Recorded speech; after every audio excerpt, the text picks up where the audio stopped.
अखंड मंथन के सभी दर्शकों को नमस्कार। मैं हूं शेखर त्रिपाठी और आप देख रहे हैं हमारा यूट्यूब चैनल अखंड मंथन। भविष्य मालिका वेब सीरीज के 21वें सीजन में अभी तक आप 8 एपिसोड देख चुके हैं। अभी तक हम आपको बता चुके हैं कि श्री अच्युतानंद दास द्वारा जो भविष्यवाणी आने वाले समय को लेकर की गई है वह आने वाले समय में सत्य तो होगी, लेकिन कब, इसका ठीक अनुमान कोई भी लगा नहीं पा रहा है। 8वें एपिसोड में हमने आपको विस्तार से समझाया कि आखिर क्या कारण है कि ग्रहों के द्वारा बड़े विनाश का संकेत दिए जाने के बाद भी विनाश की प्रकृति उतनी भयावह नहीं है जितनी की दिखाई दे रही है। तो आखिर कौन रोक रहा है इस महाविनाश को? क्या कोई अदृश्य शक्ति है जो संसार भर में कार्य कर रही है?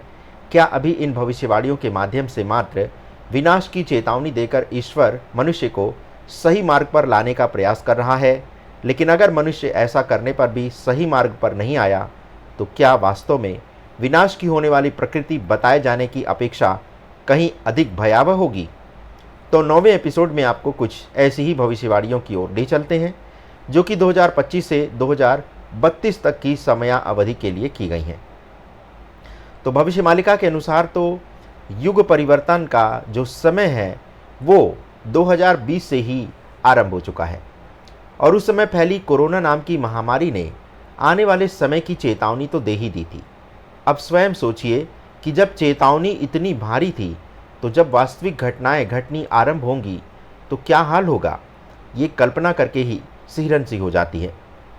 भविष्य मालिका में लिखा गया है कि जैसे जैसे 2020 का दशक आगे बढ़ता जाएगा वैसे वैसे घटनाओं की आवृत्ति और उसकी तीव्रता भी बढ़ती जाएगी।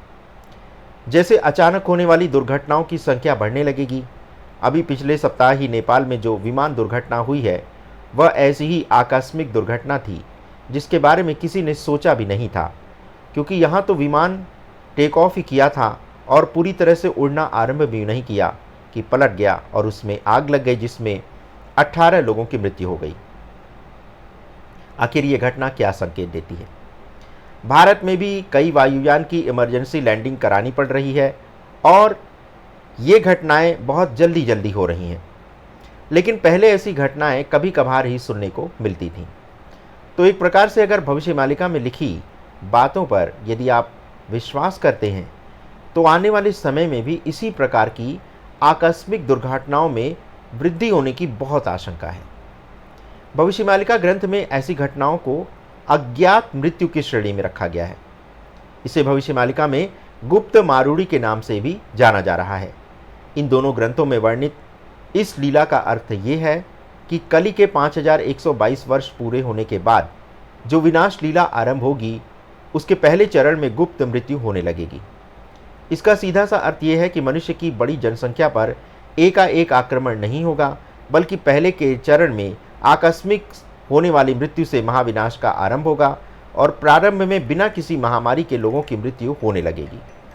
लोग ये समझ ही नहीं पाएंगे कि क्या हो गया।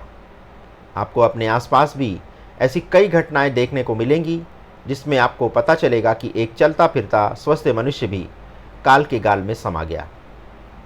प्रारंभ में ऐसी घटनाओं को देखकर लोग आश्चर्य करेंगे, क्योंकि आरंभ में इसकी संख्या कम होगी जो समय व्यतीत होने के साथ साथ धीरे धीरे बढ़ती जाएगी। अज्ञात बीमारियों या फिर अज्ञात कारणों से मारे जाने की घटना का आरंभ 2024 से ही हो जाएगा।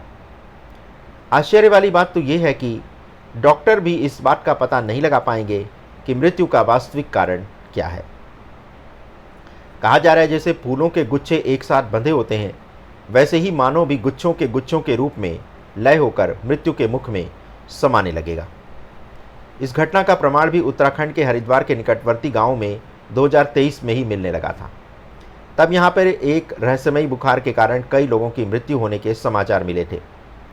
पुणे में अभी हाल में ही बच्चों के अंदर एक जानलेवा वायरस फैला है जिससे बच्चों की मृत्यु होनी आरंभ हो गई है और कई बच्चे तो कोमा में चले जा रहे हैं। तो आरंभ में ऐसी घटनाएं छोटे पैमाने पर ही घटेंगी जो धीरे धीरे अपनी गति बढ़ाने लगेंगी।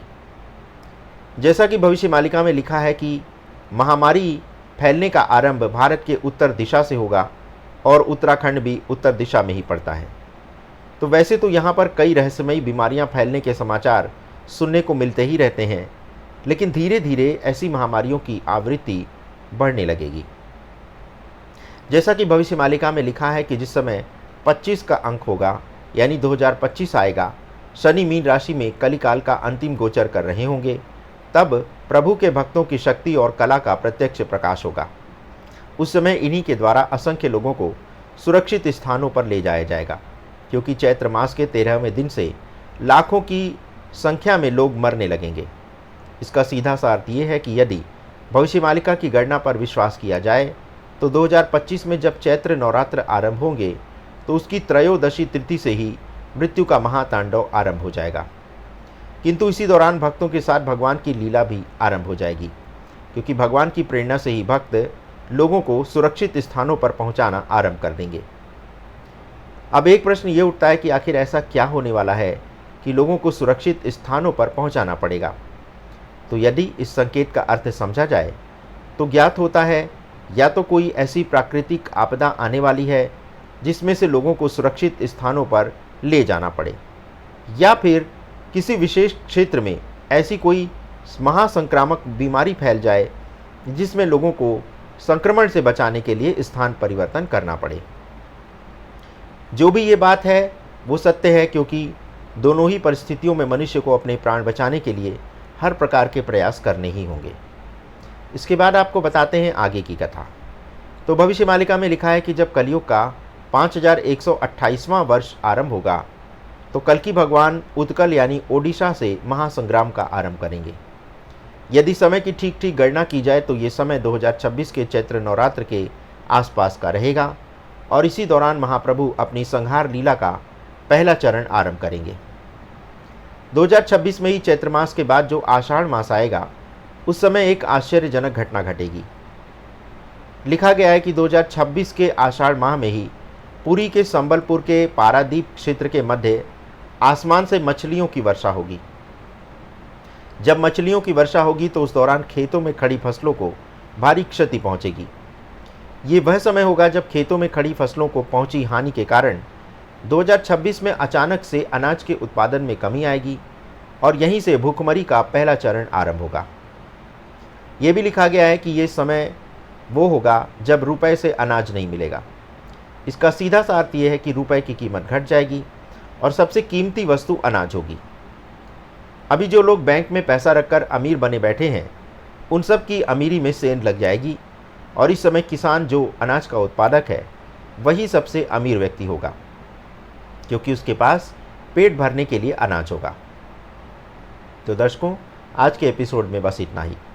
एक बार हम आपसे पुनः अनुरोध करेंगे कि कार्यक्रम में दिखाई गई जानकारी को मात्र रोचक ज्ञानवर्धक जानकारी के तौर पर ही देखें, क्योंकि इन घटनाओं को इसलिए छिपा कर रखा गया था ताकि लोग समय से पूर्व के चरित्र की जानकारी ना प्राप्त कर सकें।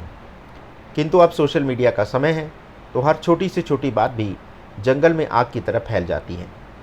वैसे क्या पता ईश्वर की भी कुछ ऐसी ही इच्छा हो कि विनाश से पहले लोगों को सचेत कर दिया जाए ताकि लोग अपने जीवन को समाप्त होने से बचा सकें। हम आपसे पहले भी अनुरोध करते रहे हैं कि आप अपने भोजन और पानी की व्यवस्था करके रखें।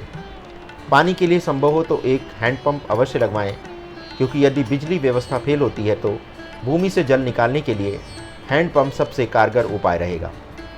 तो बने रहें हमारे साथ। भविष्य मालिका के अगले एपिसोड में मिलते हैं आपसे कुछ नई रोचक जानकारियों के साथ। तब तक के लिए हमें अनुमति दें। धन्यवाद। नमस्कार।